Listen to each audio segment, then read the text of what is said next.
যুক্তরাষ্ট্রের ডানপন্থী রাজনৈতিক কর্মী ও বিশ্লেষক চার্লি কার্ককে গুলি করে হত্যা করা হয়েছে। তিনি প্রেসিডেন্ট ডোনাল্ড ট্রাম্পের একজন ঘনিষ্ঠ মিত্র ছিলেন।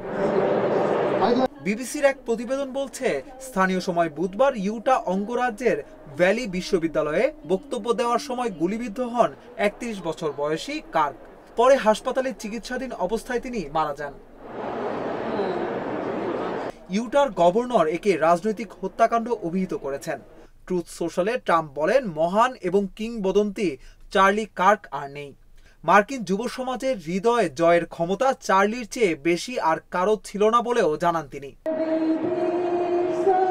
এদিকে গুলি চালানোর ঘটনায় সন্দেহভাজন একজনকে হেফাজতে নেওয়ার পর ছেড়ে দিয়েছে এফবিআই। ছড়িয়ে পড়া ভিডিওতে দেখা গেছে বিশ্ববিদ্যালয়ের অনুষ্ঠানে বক্তব্য দিচ্ছিলেন কার্ক। এ সময় হঠাৎ গুলির শব্দ শোনা যায়। এক পর্যায়ে কার্ক তার ঘাড়ের দিকে হাত বাড়ান এবং চেয়ার থেকে পড়ে যান।